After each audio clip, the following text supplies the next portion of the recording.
Hello, this is the Watchdog, and welcome back to Fun with Watches. If watches weren't fun, you'd only need one. Today we're going to review the Helei 9012. Let's start with the wrist check. I'm wearing this Duxto 2026. I just got this from the Watch Gang as my monthly black tier selection. I think it's a pretty good watch for my black tier. And Grogo's wearing my Parnsarpi H1.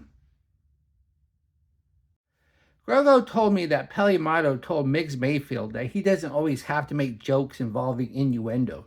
She said he should stick his innuendo in his endo. All right, let's take a look at the watch. It did not come in a box, and that's fine. Makes it easier to ship. But here it is, and look how thick it is. This is one big chunky monkey. This is the first Helei on my channel. At Fun with Watches, we review watches no matter how little they cost, as they need reviewing because you can't usually get any indication of what they are like in the ad photos. This is clearly a watch that doesn't look as nice when you see it up close, and it clearly looks like the $15 it cost. This watch comes in 7 different colorways. If you like your watches chrome plated, you can also get black, green, or burgundy bezel. If you like your watches all black, you can choose between white or gilt accents. If gold is your thing, you can get gold with a coffee dial and bezel. The watch is 42.8 millimeters if you measure at the bezel, 51.2 millimeters lug to lug with inverted end links. It's a whopping 15 millimeters thick, which is way too thick for a Quartz watch, especially at 30 meters. It has 22 millimeter lug width, which tapers down to 18 at the clasp, and weighs 121 grams on the supplied bracelet with one link removed. The bezel is a 60-click unidirectional, and the action is about as light as I've ever seen in my 3 years of reviewing watches, and there's a ton of back play. So yeah, the bezel action is just lousy. The bezel insert, though, looks halfway decent, but see this loom pip here? Not loomed.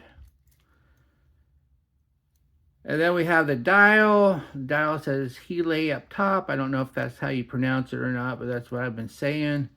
Then it says 3 ATM water resistant. Then it says WR crystal glass on the bottom. I don't know what the WR is supposed to be, but it is a glass crystal. Then we have the markers. We got 3, 6, and 9. And then we got an upside down triangle at the 12, dots everywhere else. And then we have the hands. We have an arrow minute hand. Then we have a syringe hour hand. And then we have a spear tip second hand. Everything is loomed other than the loom pip and, of course, the bezel. But the loom is not very good. You'll see later on in the test. There is no date on this watch. And there's no ghost date either. Then we have an unsigned push-pull crown, and the crown action is super loose. And then if you go to set it, let's see if we have that annoying minute hand jump. Well, no, you don't. As long as you're careful setting it, you can set this without that annoying minute hand jump. So that's a good thing. I guess that will be in one of the pluses because I don't have a lot of pluses on this watch. Then we have the crystal is WR crystal glass, whatever that is. I don't know if that's supposed to be water resistant crystal glass compared to glass that's not water resistant. I don't know. Then we have the case. The case is a chrome-plated alloy, and it's huge. And you think, well, maybe it's just the case back that makes it look huge. But no, this is part of the case. The case back's really thin. No, it sticks up. So I don't know if they use this case also for an automatic or something, but it is totally unnecessary for a Quartz watch to be this thick. And when I took the case back off, yeah, the movement protector has to have really large things just to make everything fit. Not good at all. Then we have the case back.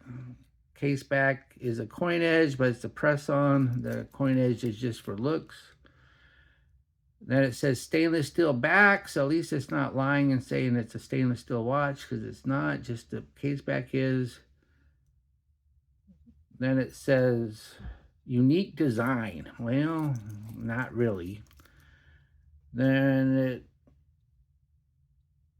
made in China.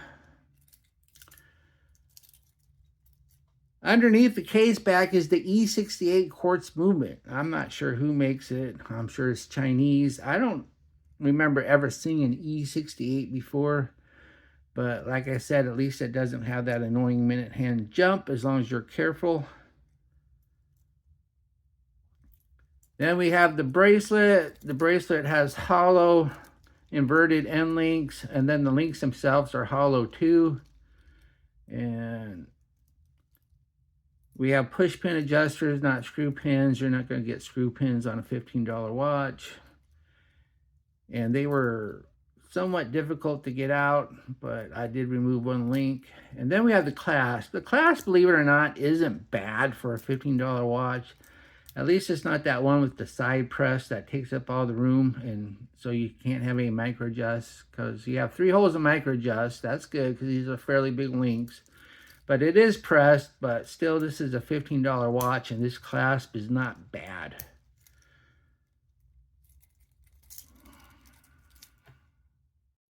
Here's the watch on my 7.5-inch wrist. Once again, it's a big chunky watch. I removed one link to fit and then moved it in 2 holes of micro adjust. So I don't think you can even wear this if you have 8. And a $15 watch, I don't think you can ask for extra links. But what you could do is just buy 2 of them. And then you could rob the links off of one and put a strap on the other. But, I mean, it's light. And yeah, it's chunky, but it's comfortable. Here we are in the Loom Room. This is a $15 very affordable chrome-plated watch. And just wearing the watch for review purposes gave me no reason to think it was any good. As we set up the time, we get just about what I expected. Everything fades rather quickly, including the hands. The loom pip doesn't even work. The only thing decent is the 12 o'clock triangle, but what good is that without anything else on the watch? What do I like about this watch? It does have inverted end links. It does have a real clasp with 3 holes of micro adjust. And I like the fact you can set it without an annoying minute hand jump. One of my gripes and groans, way too thick for a 30-meter quartz watch. Super loose bezel action with tons of back play. And the bracelet's too short. I only removed one link. And the loom is awful. Do I recommend this watch? No, it's just way too chunky for a 30-meter quartz watch.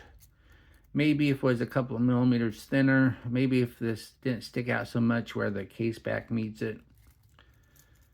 Well, thank you for watching my review of the Helei 9012, and I'll be back with another review or unboxing. Be sure and like and subscribe to my channel. And if you do like this watch, be sure to use my affiliate link and I'll get a tiny commission. But those tiny commissions do add up, and I just cashed out my commission. And I have a squally 1521 coming. So I'll probably wait another year and cash out my commission and get something else good for this channel. Because I'm never going to have watches that good otherwise. Because I have to buy them. Nobody's giving me squallies to review. Bye.